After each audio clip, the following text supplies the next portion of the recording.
The hero party has just managed to seal the Demon Lord away, but even though this is a monumental victory, unless they can defeat him once and for all, the world will always be in danger of being destroyed.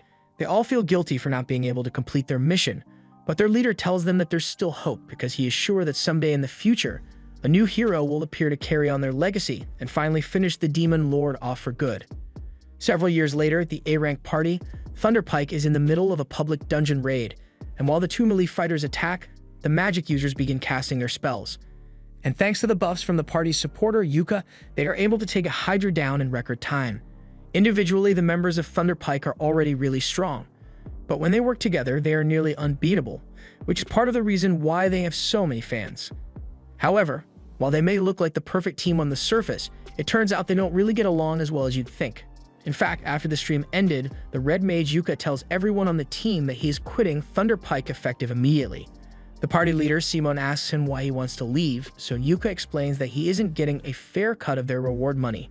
The money he received today is so little that he may have to start taking out payday loans, and that's a situation he doesn't want to be in.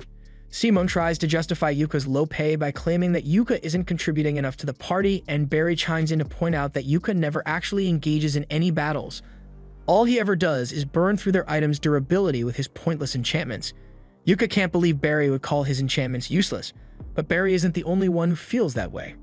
The only one who actually thinks Yuka is useful is Jamie, but that's just because he's good at setting up their streams.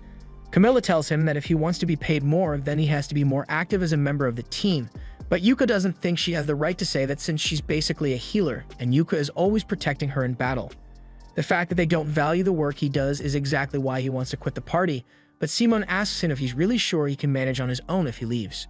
He says the only reason Yuka is even B rank is because they are childhood friends and Simon did him a favor by letting him join Thunderpike, and even if he leaves, they'll be just fine without him.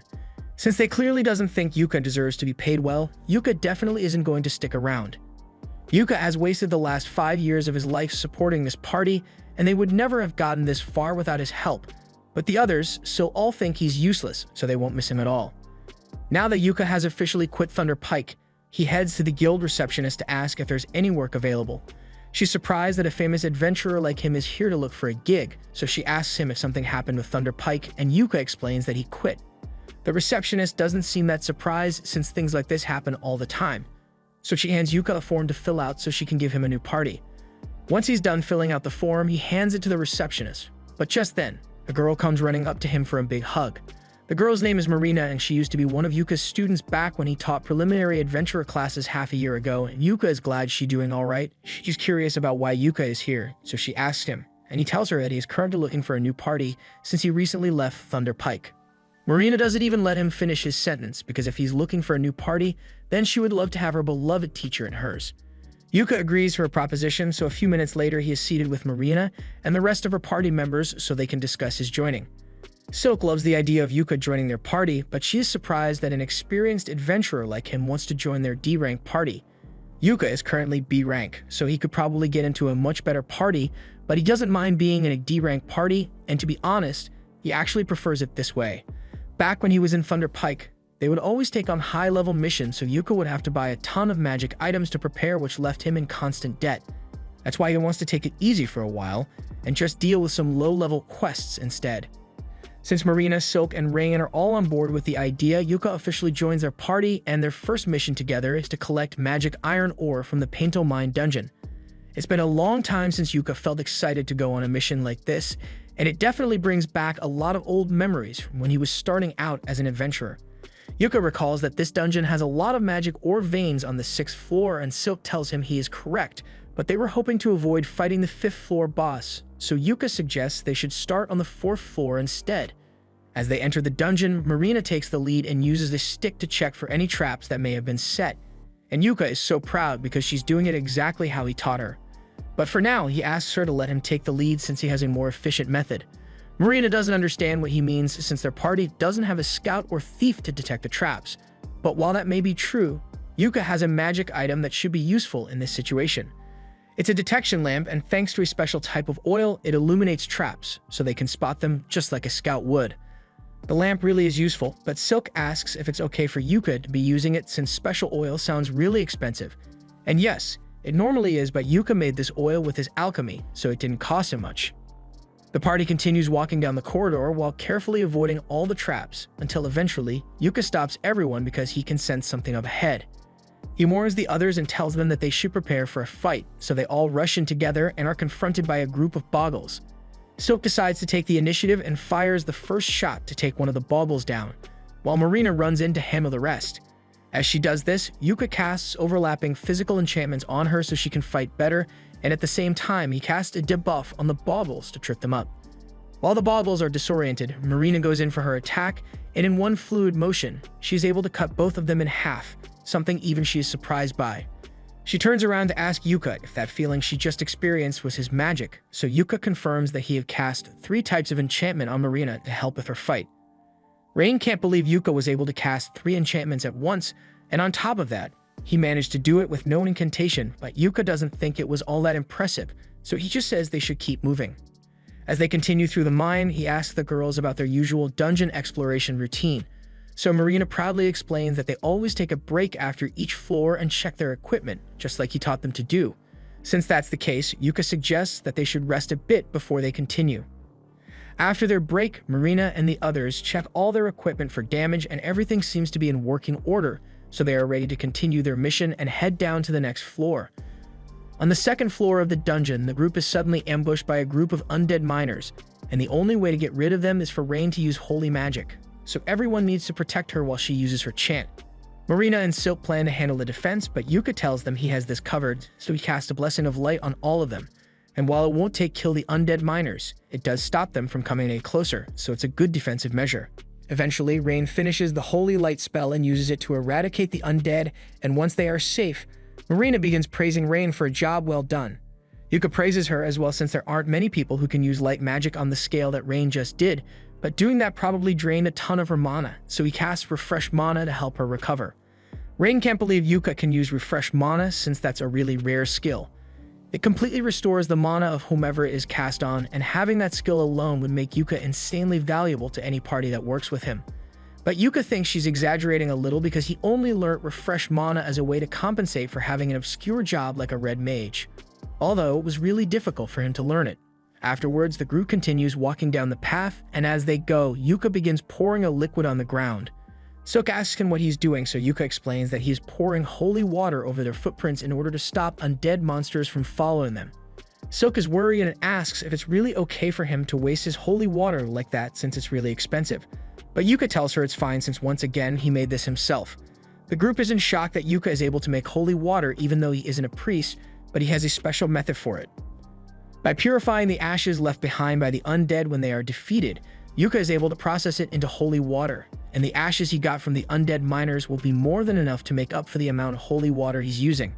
By the time they finally make it to the 3rd floor, Yuka suggests that they should take another break since they'll begin mining from this point forward. And since they haven't eaten for a while, he whips out some cooking utensils from his magic bag and says he will make them a meal. Magic bags aren't that rare, but this is Rain's first time seeing a magic bag in person, so she's really excited. Yuka puts some sausage and eggs in a pan, and while that's cooking up, he pulls out a special pot. The girls watch as he taps on the side of the pot and it instantly fills up, so Yuka explains that the pot is a rare artifact that he found in a royal palace ruin. It basically fills up with a random soup every time you use it, so it's really handy to have. The girls are really grateful to Yuka since this is the first time they've gotten to have such a good meal while in the middle of a dungeon mission. But when Silk takes a closer look at the food, she realizes that it has mana radiating out of it. She asks Yuka about it, but he tells her there's nothing special about the food since all he did was prepare it with lots of love. His alchemy skills might have accidentally enchanted the food, however, it shouldn't be a problem. The group eventually makes it to the 4th floor of the dungeon and are confronted by a rock lizard, but as the monster charges at them, Yuka casts a slow spell on it, so it practically freezes in place.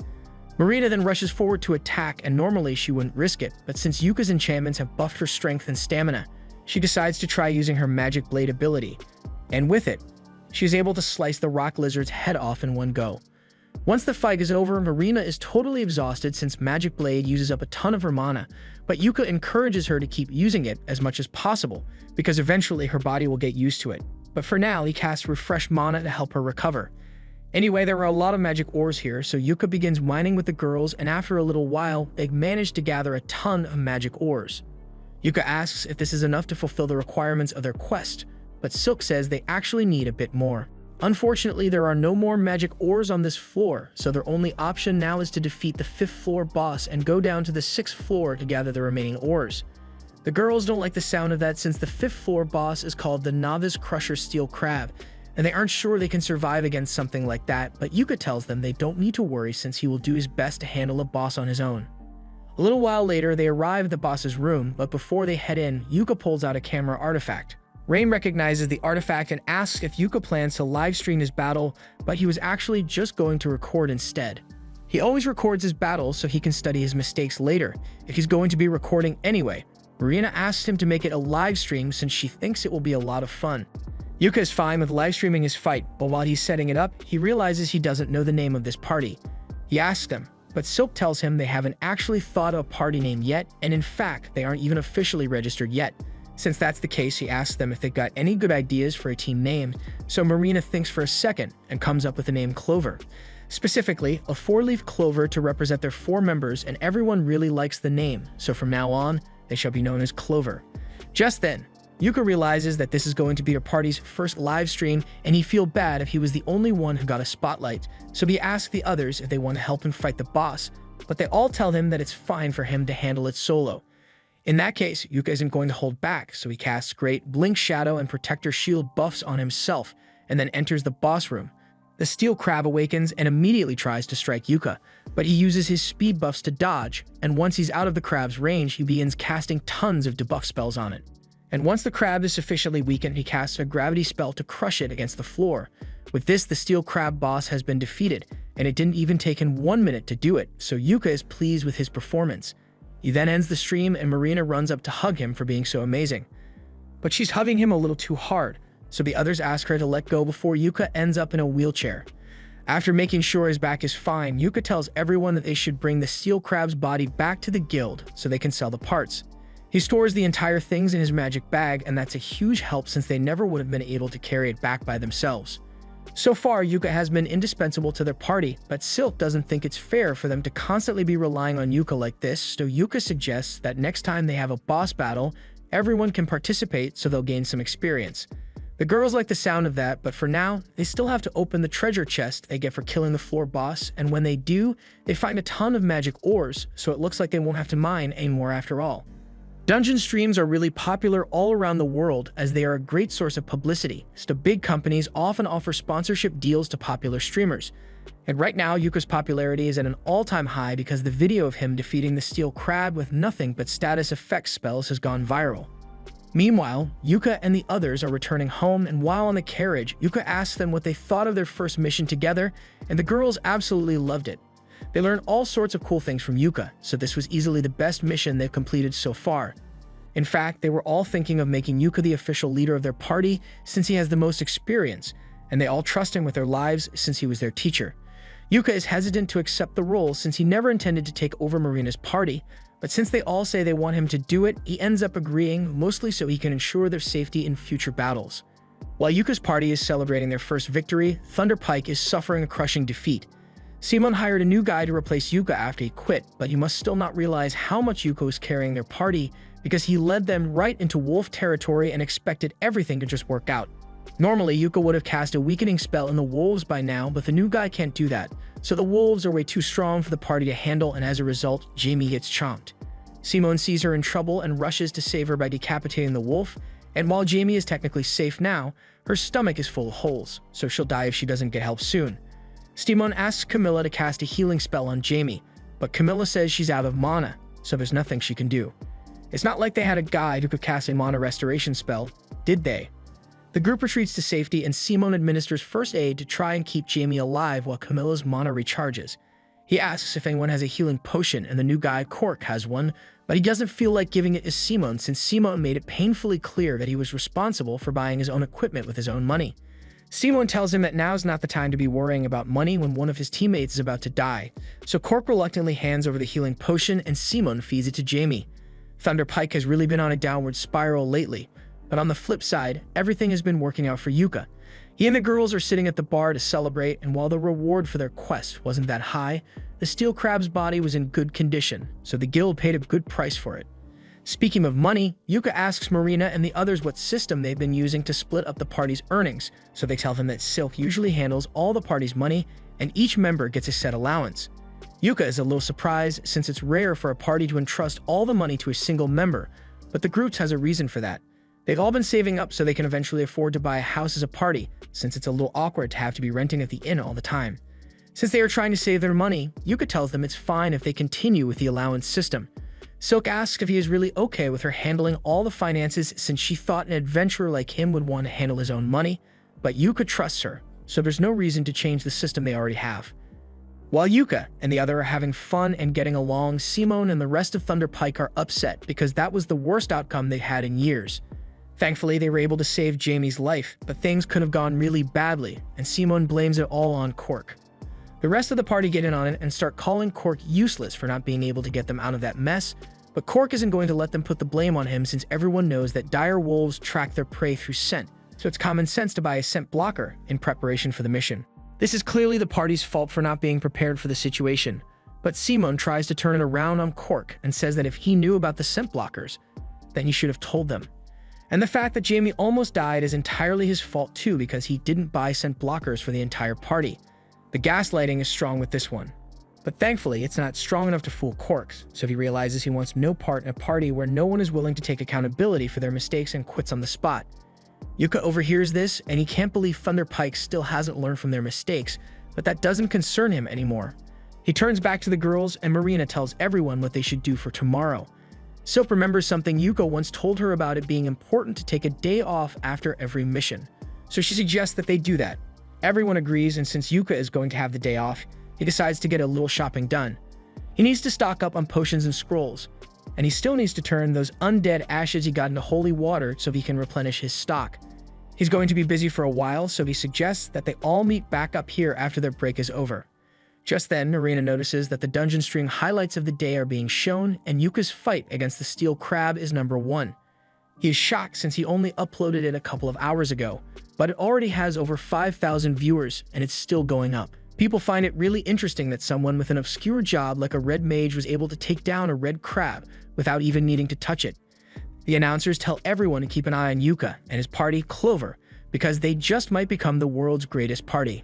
Simone and the other members of Thunder Pike see Yuka's stream as well, and they are all incredibly jealous that Yuka is actually doing well without them, but they still refuse to admit that Yuka might have been more useful to them than they gave him credit for. Thunder Pike is always going to be a bunch of haters, but it looks like there is actually someone else hating on Yuka from a distance, and he seems mad that Yuka is getting comfortable with his new party. A couple of days later, Yuka is back in the guild, and he's looking at the notice board to see if he can find any quests that will be good for the girls. The receptionist sees him struggling to decide, so she comes over and asks if she can help. Yuka asks her if there are any quests that are easy enough for a party of noobs, but also paying a decent amount of money. The receptionist tells him that he is being a little too optimistic here. He's never going to find such a perfect quest, but given the circumstances, she points to a C-rank quest that involves fetching some magic stones from the Orden Forest. Yuka thinks this just might work, but he's a little curious as to why the quest is C-rank when fetching magic stones would usually only be D-rank. The receptionist explains that there has been a large magical beast sighted near the forest, so this quest is slightly more dangerous than normal. Just then, Marina enters the guild, and as soon as she hears the word quest, she immediately yells that their party will accept it. Yuka asks her to at least let him finish explaining before she agrees to do the quest, but Marina says she doesn't need to know the details since if Yuka thinks they can handle it, then she is sure they'll be able to get it done. It shouldn't be too hard anyway since she and the others have done a quest in that forest before, although she doesn't understand why this quest would be C-rank when all the other quests are D-rank. This is when Yuka chimes in and says that the quest is C-rank because there is a magic beast living somewhere in that forest now. Hearing that there's a magical beast in the forest makes the girls reconsider whether it's a good idea to take that quest after all, but they ultimately decide to just go with it anyway since if Yuka is with them, then they are sure everything will work out in the end. In that case, Yuka tells them all to get their items ready and to meet him an hour later in front of the stagecoach so they can head to the forest. Just then, the receptionist returns with the quest receipt, and all this seems a little too convenient, so he asks the receptionist if she planned things so they would end up like this, and she doesn't deny having some part in this.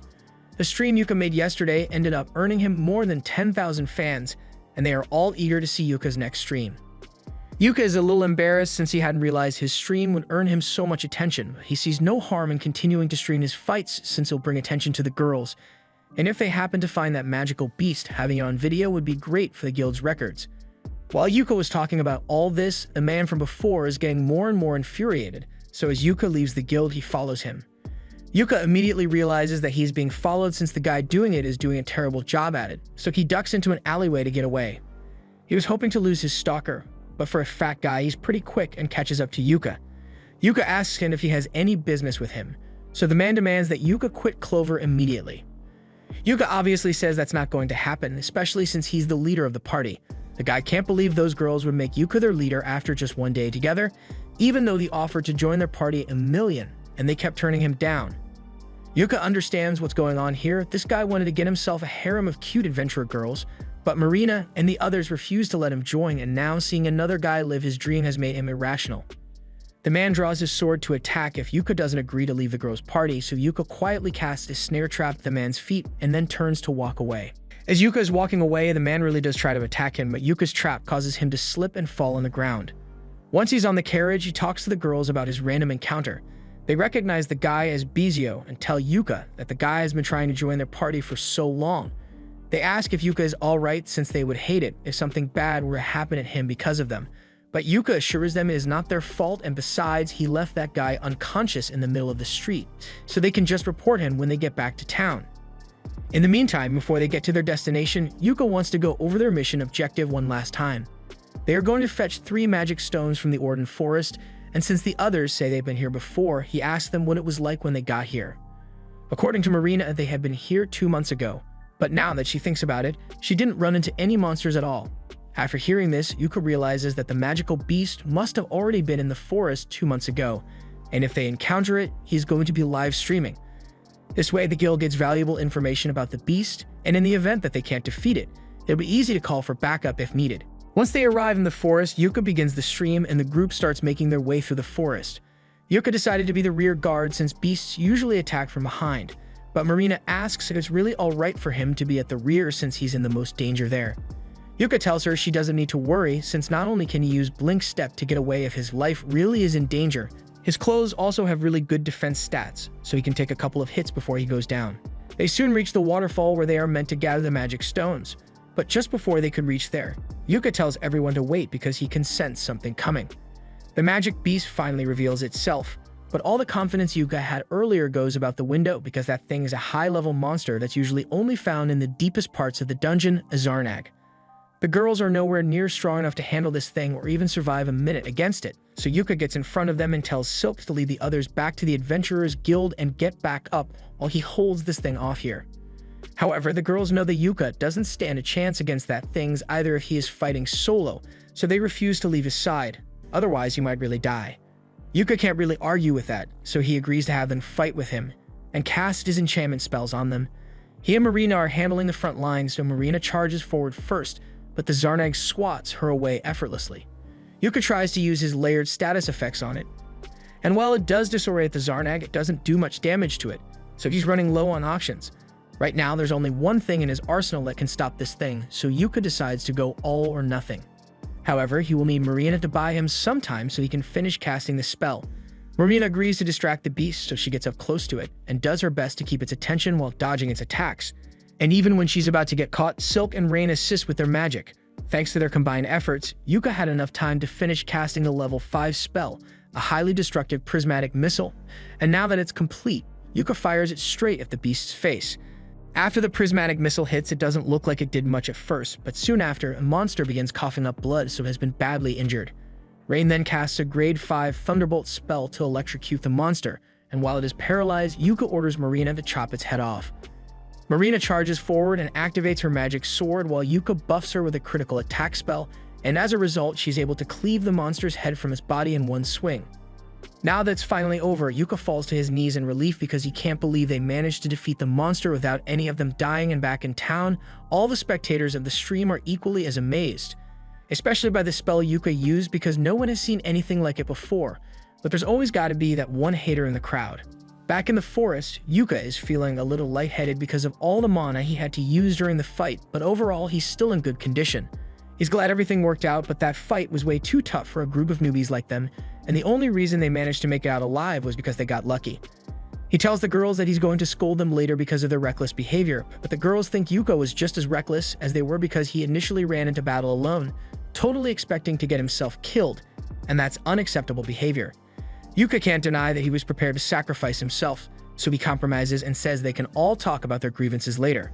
For now, they should probably wash themselves off since they are all covered in sweat and Marina is covered in Zarnag blood. While the girls bathe in the river, Yuka starts setting up camp, and this whole thing brings back fond memories from 6 months ago. Back then, Yuka was in charge of training Marina's team, and he was impressed with how well the girls were adjusting to the job of adventuring. But there were a few areas they could improve in. Marina was a little clumsy, Silk was overly cautious, and Rain was really timid. But despite all that, with how well they were performing, if it were up to Yuka, he would have given them their D-rank adventurer licenses right then.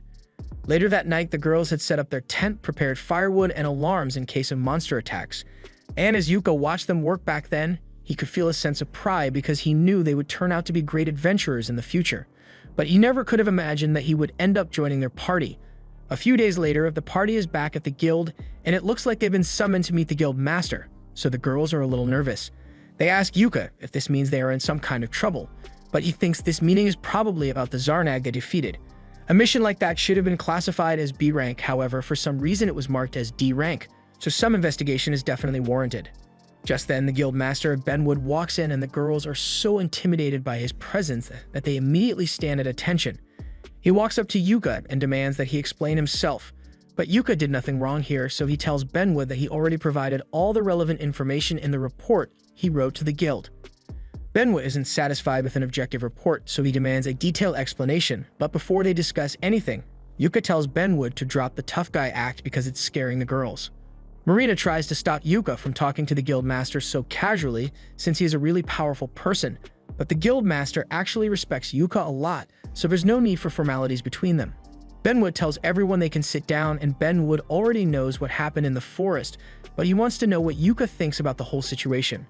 Yuka tells him that he suspects that this might have been the result of an overflow, causing a monster several levels stronger than usual to appear. Benwood agrees with Yuka's conclusion and immediately has his secretary issue an emergency investigation quest to get to the bottom of it. Both Yuka and Benwood seem to understand how serious overflows can be, but Marina has no idea what that is, so she asks Yuka for an explanation. Yuka tells her that an overflow is a phenomenon that occurs when a catalyst causes monsters in the dungeon to spill out. Usually, the monsters that live in the dungeon are bound there by the mana that flows in the ground, but sometimes those shackles can be broken, allowing the monster to escape the dungeon and terrorize the surrounding area. This could also be evidence of a possible dungeon stampede in the near future. The girls have heard about dungeon stampedes and the chaos they can cause as they tear through towns like a wildfire. And if monsters as strong as that Zarnag are appearing already, then they don't have much time. Benwood intends to investigate the matter thoroughly to ensure the safety of the people, but before that, he sincerely apologizes to the girls for putting them in such danger. The girls tell him he doesn't need to apologize since they all made it out alive, although if they didn't have Yuka with them, they would have been goners. That said, even though Yuka did most of the heavy lifting, their live stream proved that the girls are capable fighters, so as a reward for doing so well against the Zarnag, Benwood intends to promote all of them to C rank. Although the promotion depends on the girls having Yuka's assistance since he is A rank. Yuka doesn't know what Benwood is talking about since he is only B rank, but that's when Benwood informs him that he is getting a promotion as well. Everyone who watched the livestream saw the high-level prismatic missile spell he used on the Zarnag, so it is abundantly clear that Yuka deserves a promotion, and starting today he will now be an A rank adventurer. Afterwards, Yuka and the girls head downstairs to have a drink and congratulate each other on their promotions. While they are all together, Yuka pulls out the bag of coins he got as the reward for their quest and gives it to Silk to count out. Silk opens the bag and she is shocked because she has never seen so many gold coins in one place before. Yuka explains that even though the quest was originally D rank because of the difficulty, it ended up being treated as a B rank quest, so the payout is a lot higher than it would have been otherwise. Silk puts all the coins on the table so she can start counting, but then she notices a piece of paper at the bottom of the bag and it has Yuka's name on it, so she gives it to him. Yuka opens it, and it turns out to be a note from Benwood, apologizing for everything Yuka had to go through. There's also a platinum coin in there as a little bonus for Yuka. Platinum coins are really valuable, so Yuka adds it to the party's funds, and after Silk finishes counting it all, She tells everyone that they have enough money to buy a house now. Marina is so excited to hear that she jumps up and accidentally knocks the coins over. Silk is glad they reached their financial goal as well, but she feels a little bad about it since the only reasons they got this much money was because of Yuka. While that may be true, Yuka tells Silk she doesn't have to think of it that way. They made him the leader of Clover, and it is natural for a leader to do whatever it takes to help out the group. As such, even if he played a major role in earning this money, it still belongs to all of them. The group continues to celebrate late into the night, and at one point, Rain asks Yuka if he has a dream he wants to accomplish. Yuka is caught off guard by the question, so he asks if there's a specific reason she's asking, and Rain explains that they've just reached their goal of purchasing a house thanks to Yuka, so she wants to know what Yuka's dream is so they can help him achieve it. Since she asks, Yuka tells her that his dream is to conquer the deepest floors of the Achromatic Darkness dungeon. As soon as the girls hear this, they spit up their drinks in surprise because the dungeon is quite literally the most dangerous one out there. It even possesses an Abyss Gate, an artifact known to be a direct gateway to the underworld. Yuka says the Abyss Gate is precisely why he wants to conquer the Achromatic Darkness, so Rain asks him if he intends to go through the Abyss Gate if he reaches it. However, Yuka explains that he just wants to see what the edge of this world looks like.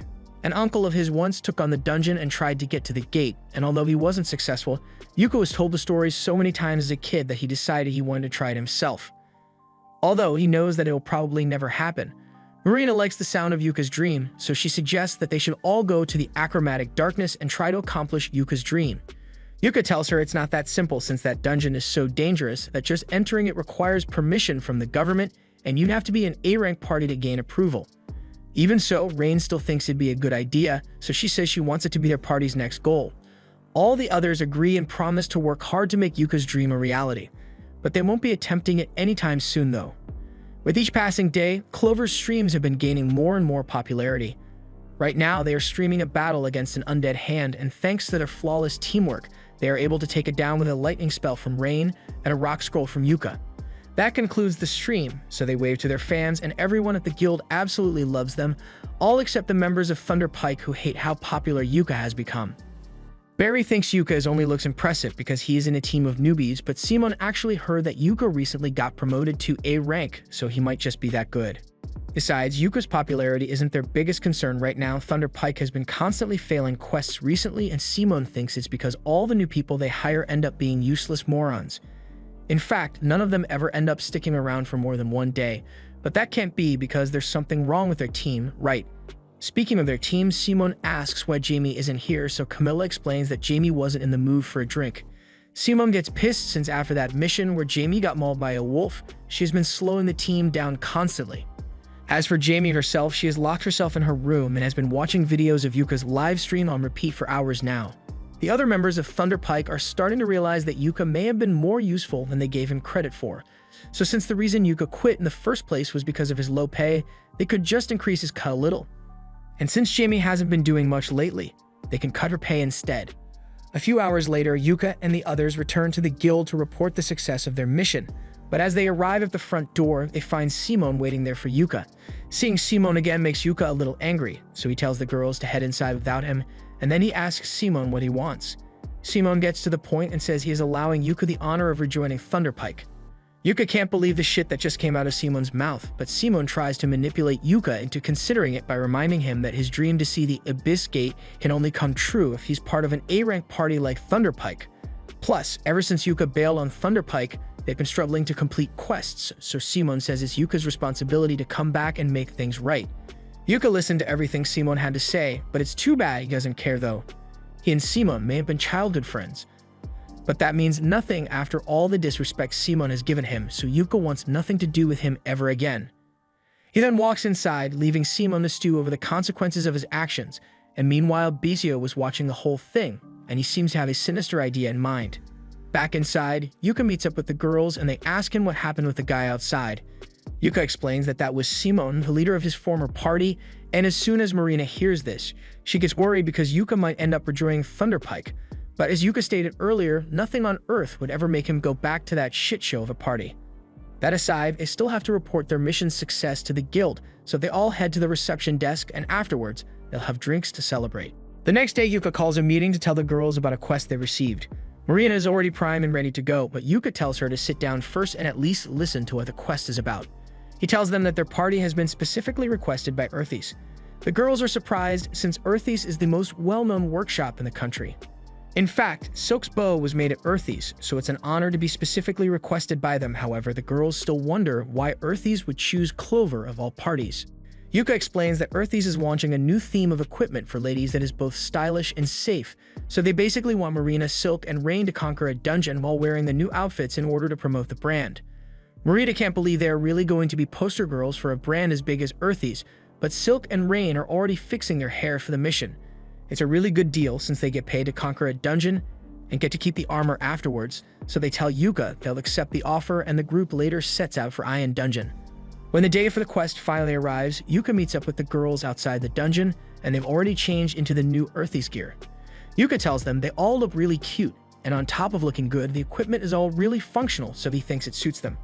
But for some reason, Rain seems to be upset with him, and he doesn't know why. The group enters the dungeon, and as they do, Yuka explains that this dungeon is relatively old and only has 4 floors, but at the bottom, there is an entrance to a separate dungeon, which is what they will be clearing. To get to the second dungeon's main entrance, Yuka says they are going to have to take the stairs, but those stairs are really long, so Marina asks if they can just climb down the middle with a rope to save time. Yuka tells her that normally she would be right, and people have tried doing that in the past, but this dungeon has a distortion field preventing you from going anywhere that isn't a designated path. He tells them to be careful not to get caught in the field, but then he notices that Rain still seems upset, so he asks her if he did something wrong. Rain doesn't say anything, but the others know why she's upset, so they tell Yuka to take a closer look at Rain's outfit. Yuka looks at Rain, trying to see if there's something he missed, and that's when he notices that she changed her ribbon bow color to blue instead of red today. Rain was upset that he hadn't complimented her on it, so Yuka tells her it looks good on her and she feels a lot better. They then head down to the second floor, and thanks to his lantern, Yuka spots a trap ahead, so he tells the girls to stand back while he takes care of it. He pulls out a long stick, and with it he taps the trap, causing several dozen spears to spring up from the ground, walls, and ceiling.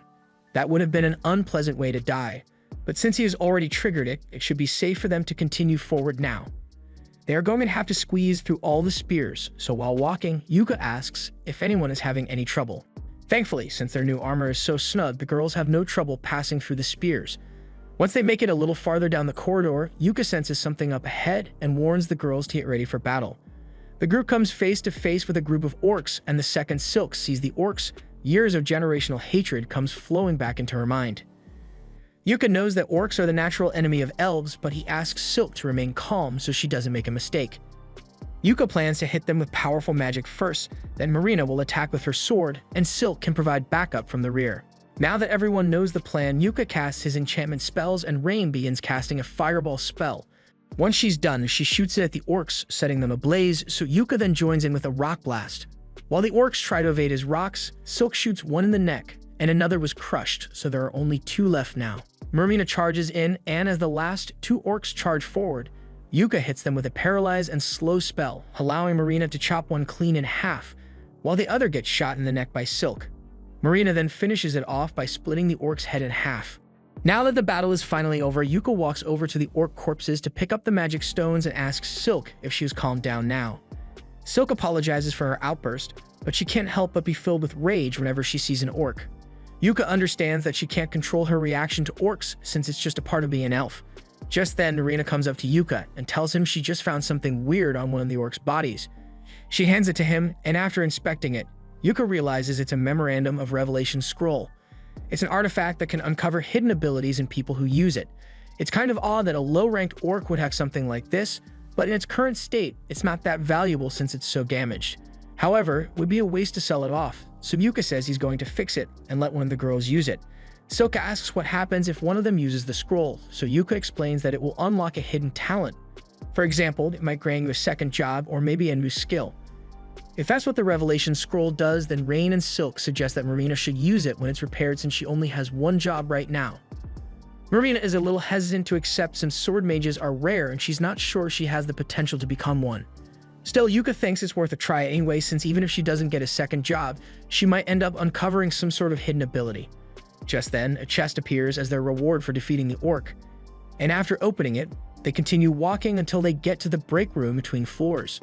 The reward they got from the chest was a magic bag, so Rain is over the moon with joy since everyone said she could have it. Mostly because its magic bags are more useful to people in support roles.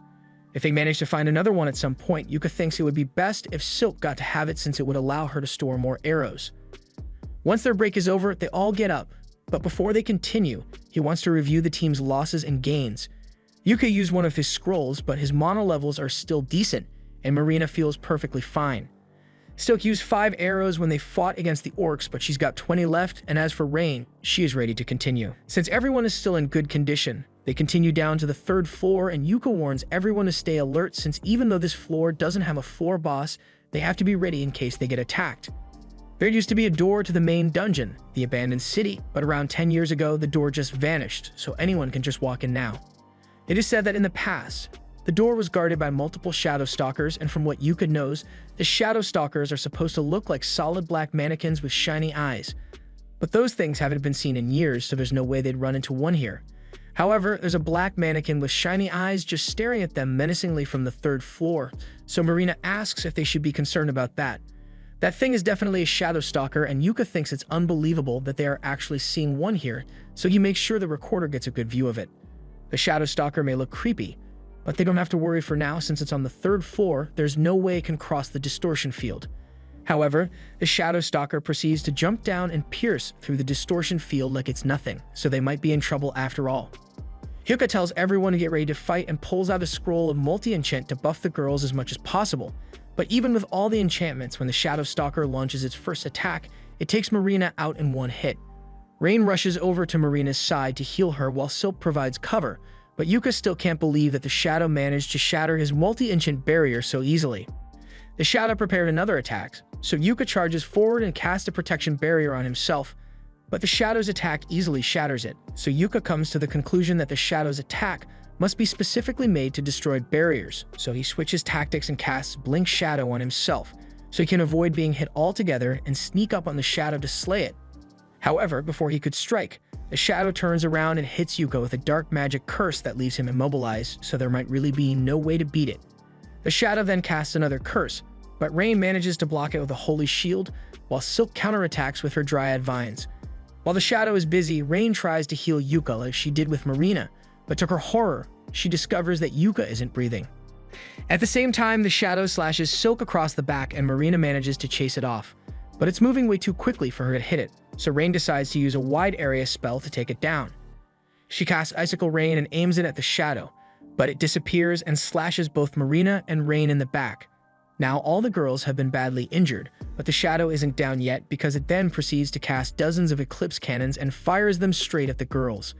This would have been the end of them, but at the last second, Yuka returns and casts a light shield over them. He covers the floor in 1,000 trip spells so the Shadow can't get away, and then he begins spamming every possible debuff effect he can cast to weaken it, while also casting buffs on the girls to heal them. Now that the girls are back in fighting shape, Silk traps the Shadow in her vines, granting Rain enough time to cast her Undead spell to erase the Shadow. The battle is finally over and Marina is so glad that Yuka is still alive that she gives him a big hug, but Yuka tells her that her hug is bringing him dangerously close to dying again. Once Marina lets go of him, Yuka thanks her, because if she hadn't spotted the Shadow Stalker when she did, it might have gotten them with a surprise attack, and that would have been a guaranteed death sentence for them. He then asked Rain what she thought of the Shadow, so Rain says it was undead, but its mana was in disarray, so it felt like the Shadow's existence shouldn't have been possible. Furthermore, it shouldn't have been able to pass through the distortion field, so in all likelihood, it must have been the result of a dungeon overflow. Silk asks Yuka what he thinks they should do, and since they are already at the bottom floor, he suggests that they should at least finish their quest before they head back up. In that case, Marina asks if they should inform everyone of the Shadow Stalker with a stream, but Yuka would rather not since they are wearing Earthy's unreleased equipment line, so he doesn't want to show it to the public without permission from the client. Yuka suggests they finish the quest quickly so they can get out of here, so they keep moving and head down to the corridor. There, they find the door that leads to the abandoned city, and according to the legends, people once lived in there. However, their quest only requires them to make it to the gate, not enter, so once they touch it, they turn around and head back to the surface. After returning, Yuka makes his report to the guild, and once he is done, he meets up with the girls who are waiting outside. Silk asks him how it went, so Yuka tells her he submitted the footage they recorded and told the guild about the Shadow Stalker. The guild will likely want to interview them about it later, so Yuka suggests they should take the next 2 days off and stay in Qualto. Marina likes the sound of that, so she asks Yuka if he'd like to go on a date with all of them. Silk isn't familiar with the city, so she was hoping Yuka would show her around, and Rain wants to see all the artifacts this city has to offer. Yuka sees no reason to reject their offer, so he agrees to go on a date with them. Thunder Pike continues going on adventures to try and maintain their status as an A-rank party, but Barry has been complaining a lot about their rations because they always used to get good food from Yuka when he was around. Simone tells him there's no use in complaining about it now, so he suggests they keep going and asks everyone if they still have enough mana and potions. Barry tells him he didn't buy any potions because why would he waste his money on healing potions when he can just have Camilla heal him instead? But Camilla doesn't have infinite mana, you know. Simone tells them to stop arguing and asks Jamie to get their stream up and running so they can continue. While she's working on it, Barry starts calling her weak and useless for no reason, and the others join in on it. They've been on an uncontrollable downward spiral lately, and since Yuka isn't around for them to blame their problems on, they've started taking it out on Jamie, and there's nothing she can do about it. Well, this mission was yet another failure. As they return to the guild, Mamar tells them that if they keep failing missions like this, then there's a chance they may be demoted. She tells Simon that his party might be better off accepting quests that are a little easier so they can actually complete it this time.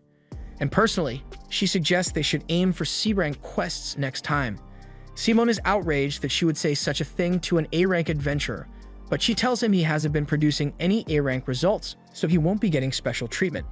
Simon once again tries to blame his shortcomings on others and says it's the guild's fault for not introducing them to someone he can manipulate into doing the heavy lifting for the team. But Mamar doesn't give a damn about his excuses and sends him away.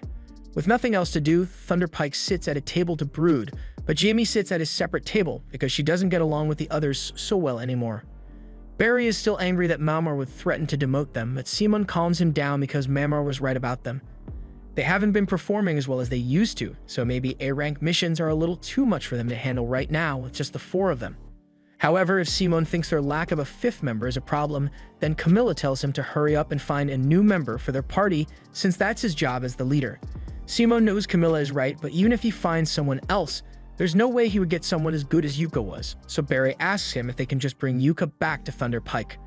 However, Simon already tried that and Yuka turned him down, so if he's going to bring Yuka back, then he's going to have to do something to convince him to ignore the past few years of gaslighting he had to endure. That's why Simon suggests that they should take a mission in the Achromatic Darkness dungeon, since it has always been Yuka's dream to conquer it, because he wanted to find an abyss gate. Simon thinks they can lure Yuka back into their party if they pretend that they are interested in clearing the dungeon, since only A-rank parties are allowed to go in there, so there's no way Yuka could do it with the newbie girls in his party. Barry thinks this is a great idea, so he agrees with Simon's plan, and Jamie is just wondering how she ended up stuck with a bunch of idiots like them. Meanwhile, Yuka and the girls are heading out in town, and while walking to their destination, Yuka tells them that he heard the Iron Dungeon was temporarily closed for an investigation, although it shouldn't be surprising since a Shadow Stalker did show up for the first time in 10 years. As they continue walking down the street, they eventually find the man they are here to meet, and he takes them to inspect a house that they are interested in buying. Monday shows them around, and the house looks pretty good, but Yuka doesn't think it's right for them since ground floor homes are easy targets for burglary, and it's hard to stop people from looking in through the windows, which is a major privacy concern since the girls will be living here. In that case, Monday offers to show them a different property and leads the group to a second house. This one was newly remodeled into a family home and has private bedrooms on the 2nd floor, along with an underground storage space and roof access. Marina thinks this place is great and Yuka likes it too, but he still hasn't made a decision on it yet, so he asks Monday if he could put a hold on this house for a little while. Monday says he will keep the house on the market in case Yuka decides to buy it, but for now, he has one last property to show them. Yuka and the others follow him to the next house, but as they walk, Yuka starts feeling a bit uneasy. Ray notices this, so she asks Yuka if something is wrong, and he tells her it's not a huge deal, but Thunderpike's base is near here, so he's a little worried he might run into them while he's here. As soon as the girls hear this, they tell Monday they don't want to see the last house. They don't want to risk living in the same neighborhood as Thunderpike, so it could be a 7-story mansion for all they care. They don't want it. Marina suggests they just buy the last house they saw since that one was pretty good, and Yuka agrees, so that same day, they get everyone's stuff moved over to the new house. Yuka says he will help the girls put their stuff in the house, so he asks if they decided which rooms they want, but they were actually waiting for Yuka to choose his room first. Yuka is confused, so he asks them if they are saying they want him to live with them, and that's exactly what the girls are saying since this is meant to be a party base after all.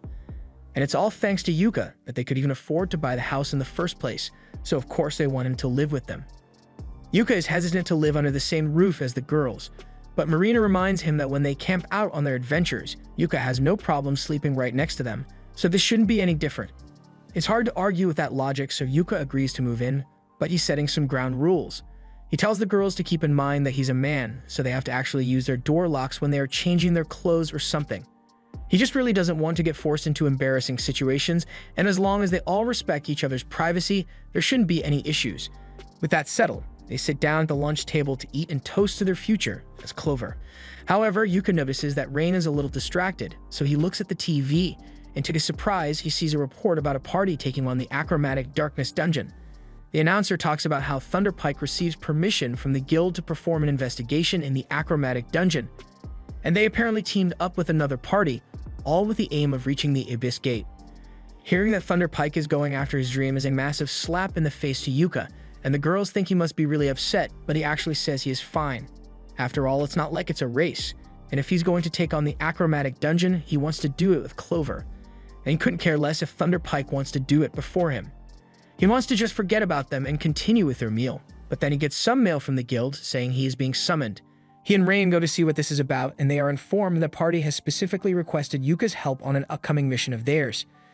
Yuka is curious about the request at first, but then he sees that it is from Thunderpike, so he immediately rejects it and goes on with his day. However, a couple minutes later, Simon is informed that Yuka declined the request, so he goes out of his way to track Yuka down and demand an explanation. Yuka was expecting something like this to happen, so he turns to face Simon, and Simon demands to know what reason Yuka had for rejecting their request. Yuka tells him there's no special reason behind his decision, he simply doesn't want to work with Thunderpike under any circumstances, even if it's for his dream. He's honestly surprised that Simon even remembered that his dream was to find an Abyss Gate, but he has no plans on getting involved, so he wishes Simon the best of luck on his mission. Simon tries to guilt Yuka into reconsidering by saying he already started making preparations around Yuka's participation, but that sounds like a Simon problem, so why should he care? In the first place, it was incredibly rude to send a spot request to someone who is already in an active party, and as long as it is a request, Yuka has every right to refuse for whatever reason he chooses. Simon gets angry and tells Yuka he is in the wrong for abandoning Thunderpike, but Yuka is at his limit and yells back that Simon is the one in the wrong here. While Yuka was in Thunderpike, everything from pre-quest preparations, quest research, and even intel gathering was dumped on Yuka's shoulders, and not once did Simon show any gratitude for all the work he put in. All Simon ever did was use him, so as far as Yuka is concerned, they are no longer friends. Simon is stunned and asks Yuka what he is supposed to do now, since if Thunderpike fails another quest, they'll be demoted. Again, that's not Yuka's problem to deal with, so he takes Rain's hand and walks away. 2 weeks later, Yuka meets with the guild master and got some bad news to share. It looks like a dungeon overflow really is occurring because in addition to what happened to Yuka's party in Ion, there have been several other incidents around the country. Given the circumstances, the Royal Academy couldn't deny the possibility of a dungeon stampede, which is likely why they granted Thunderpike permission to investigate the Achromatic Darkness. With that said, Benwood wants to nominate Yuka and the rest of Clover for an investment quest in the Achromatic Darkness. Yuka immediately tells Benwood he can't accept the quest, because there's no way a C-rank party like Clover can do a job like this. Besides, even if Thunderpike isn't reliable, there are other A-rank parties included in the Achromatic Dungeon investigation. However, Benwood tells him that the other parties have gotten fed up with Thunderpike's tricks and backed out of the mission. In fact, it looks like Thunderpike never actually intended to go on the mission because they haven't even submitted a formal application for the mission. Ben then pulls out a logbook and shows it to Yuka, but Yuka already knows exactly what this is, because it is the only conquest log of the last mission into the Achromatic Dungeon, and in it there is proof that the Abyss Gate exists. That's exactly why Ben wants Yuka to do the investigation, because he is passionate about the Abyss Gate, and if it's him, any reports he makes can be completely trusted. He isn't asking Yuka to conquer the entire dungeon, he just wants him to take a look inside. But to do that, Yuka would have to fight his way through the dungeon, and he thinks that would be too risky. Benwood understands his concerns, which is why he is willing to give Yuka this for the quest. It is a scroll of exit, and with it, Yuka can leave the dungeon instantly whenever he wants, so Benwood asks Yuka to reconsider. Just then, Memar comes in and hands Yuka the formal request form for this mission, and it says he will be joining a party called King of Welmelia, and his party will be granted provincial A-rank status for the duration of the mission. This is starting to sound like a really big deal, so Yuka says he needs to talk to his party members about it before making a decision. After getting home, Yuka tells the girls about the request and tells them that he is actually thinking of turning it down. The girls are surprised that he would reject such a huge opportunity, and Yuka understands that participating would be a great boost for their party, but he doesn't think they are ready for it. There's still a ton of experience and preparations they are missing, but while they can't do much about their lack of experience, Silk tells Yuka that they can still make the necessary preparations before the mission begins. Rain asks Yuka if he's scared for some reason, and Yuka hadn't thought about it till now, but he really is scared. He is worried that he might lose the girls if they take on a dangerous mission like this, because that's the last thing he would want to happen. The girls feel the same way about him, but they promise to do everything they can to make sure they come back from the mission safely, so Yuka can trust them to handle themselves. Yuka realizes he was being overly cautious and apologizes to the girls for not believing in them. They all agree to take on the achromatic dungeon together, and later that day the group heads back to the guild to tell Benwood that they are accepting the quest, but they talked it over and they may need an extra person, so they ask if he can introduce them to a good scout. Mamar has expected something like this, so she already has someone lined up. This is Neen, and she's the daughter of one of Mamar's friends, but after one too many pranks, she got banned from her homeland. So Mamar took her in and helped her change her life around. Neen introduces herself as a former Fursi thief, but now she is a C-rank ninja, and she promises to make herself useful to the team, so she asks to be hired as their scout. Since the team is ready, Benwood and Mamar lead them down into the guild basement where the entrance to the achromatic dungeon is hidden. Silk is surprised because she never expected the dungeon entrance to be right below the guild. Mamar explains that the Adventurers Guild was built on top of the achromatic dungeon as a protective measure to seal off its entrance. But that aside, before Yuka and the others head inside, there's something Benwood wants to inform him of. The other A-rank party that was meant to come on this investigation actually backed out at the last minute, so Thunder Pike is the only party in there right now. He knows how Yuka feels about Thunder Pike, so he thought he should give him a warning, since he might end up running into them. And speaking of Thunder Pike, the guild is currently investigating them for fraud since there have been allegations that Simon is squandering the funds meant for the mission. In any case, he just asks that Yuka try to keep things friendly if he does run into Thunder Pike, because they can't have adventurers fighting amongst themselves in the dungeon. With that, the dungeon gate is opened and the group gets ready to begin their investigation. But before they walk in, Benwood reminds them that their job is just to look around, so they don't need to go out of their way to defeat monsters or clear the dungeon. Yuka and the others say they understand, so they begin their live stream and address all their viewers. Yuka greets everyone and tells them that today Clover will be heading into the achromatic dungeon for the very first time, and they will be streaming every second of it. Since Neen is the scout, Yuka gives her the lantern and a compass artifact to lead the way, and it's making her job a lot easier. She tells the group that there are no monsters in sight, and the wind compass is blowing in this direction, so she puts on an invisibility cloak and runs ahead to go check it out. While Neen is gone, Silk asks Yuka how he feels about finally exploring the achromatic dungeon, but to be honest, he's not as excited as he thought would be. Although the mission is just getting started, so Marina is sure it'll be more fun later on. Silk, on the other hand, says she's really excited to be here. She initially became an adventurer solely for the money, but after hearing Yuka talk about his dream, she became fascinated by the idea of adventuring to fulfill a dream. A little while later, Neen returns and she says she has confirmed the route they should take, but this place is really weird. The route Neen was talking about is this door floating in the middle of a forest, so Yuka and the others walk through and head deeper into the dungeon.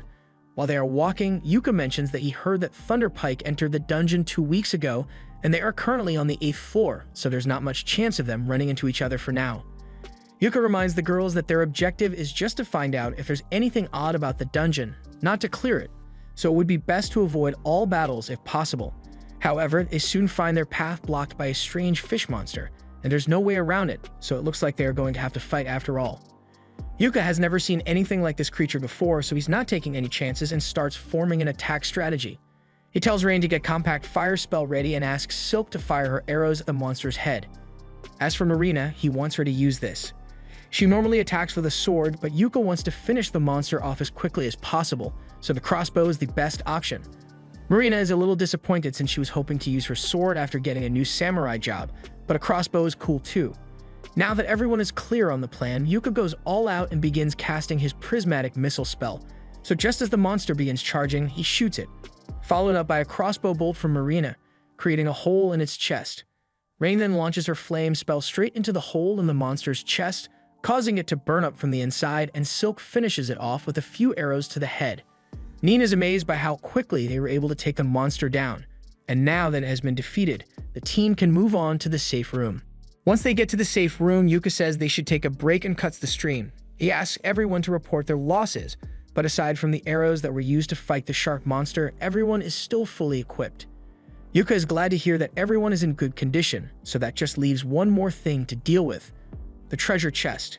They are obviously going to open it, but Yuka is debating whether they should stream it or not. Silk points out that if there ends up being valuable loot in that chest, people might get upset about a C-rank party like them getting it. She makes a good point, so Yuka says they should open the chest off-camera and gives Ning the go-ahead to pick the lock. She does as instructed, and while picking the lock, she discovers that there's a trap built into it, but that's not an issue since she is skilled enough to avoid it. Nan eventually gets the chest open, and they are all amazed to see that it is full of beautiful gems, so Yuka tells Silk to hold onto the jewels and gold for now. She starts putting them into her magic bag, and once she's done, Yuka takes a look inside to see if there are any artifacts. No idea why they left some jewels in the chest, but Yuka finds a ring artifact that looks really promising, as well as this Q thing. He's a bit confused since his appraisal didn't give him any information about the artifact, but that's because the artifact has no attributes yet. It sounds interesting, so Yuka intends to report its existence to Benwood before trying to use it, but as for the ring, he thinks it would be great for Rain since it's an artifact that keeps its user calm. And it's clearly already working since she only slightly freaked out over Yuka getting down on one knee and putting a ring on her finger. They continue making their way through the dungeon, and before long, Ning is able to track down the second-floor staircase. Yuka tells her she's doing a great job as their scouter, but Ning tells him it's all thanks to the wind compass artifact he let her borrow. It allows her to find the staircase by following the air currents in the dungeon. Yuka is a bit surprised since he thought everyone used similar artifacts to traverse the dungeon, but he just has so many that it seems normal to him. Once they make it into the second-floor safe room, Yuka asks everyone to state all the strange things they've seen so far. Silk mentions that the scenery seems to have changed in some locations, and then there's that shark head thing, but most intriguing of all is the fact that they found a treasure chest in the first-floor safe room. That made no sense to him because treasure chests are usually only located in the deeper floors, and the value of the items found in the chest is directly proportional to the danger of the floor. So the fact that they found all those gems along with 2 valuable artifacts doesn't add up. All of this is more than enough reason to warrant suspicion, and just to be safe, they probably shouldn't risk going too deep for now, so Yuka suggests they should turn back for the day. This mission has been a great success since they managed to investigate quite a bit, found some interesting artifacts, and suffered no losses whatsoever, but unfortunately, Yuka's good mood is ruined because he ends up running into Thunderpike. He had really hoped he wouldn't have to see their faces ever again, and it's clear they haven't changed one bit because Simone, Barry, and Camilla all start berating him for being ungrateful, while Jamie stands at the back and tries not to get involved with her other teammates' tantrum. Simone then approaches Yuka and says that since Clover is down here, he's going to be nice and form an alliance with them, so he demands that Yuka hand over all the data and valuable loot he got during his expedition. Yuka can't believe the sheer audacity of Simone to think he would agree to something like that. But Barry smugly points out that Yuka's party is C-rank, so it's natural for them to team up with an A-rank party, and Yuka should be grateful that they are even offering. The live stream is still going on, so all of Yuka's viewers see him and Simone arguing, and they can already tell something interesting is about to happen. Simone continues spouting his BS and also demands that Yuka give him all the credit for any information he gathered. Yuka is getting tired of listening to Simone's stupidity, but before he could say anything, Silk beats him to it.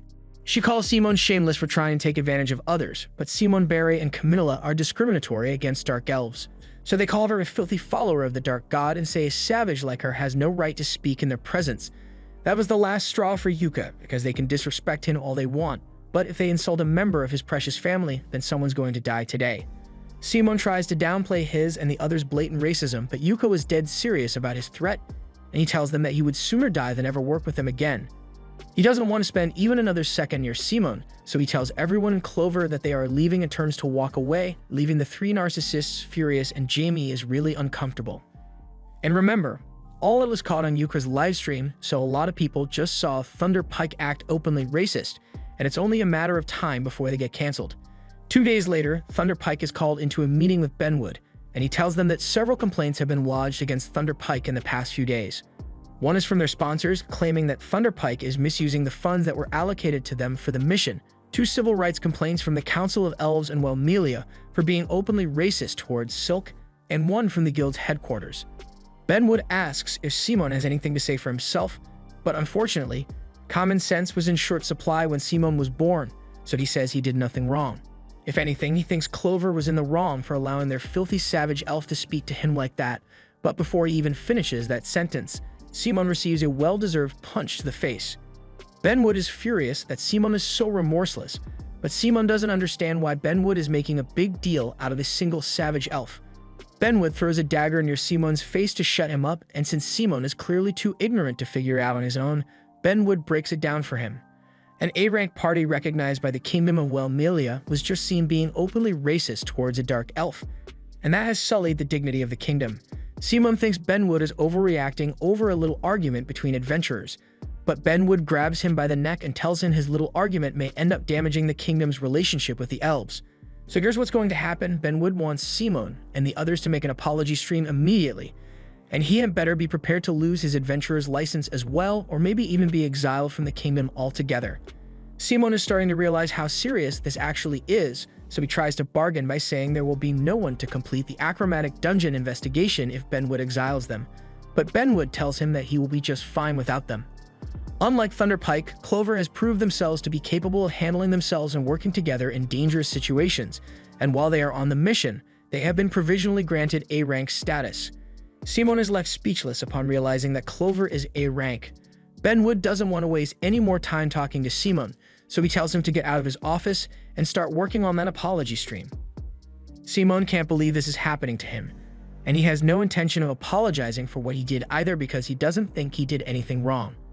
Instead, he blames Yuka because all this happened because of his stream, so he wants to get his revenge.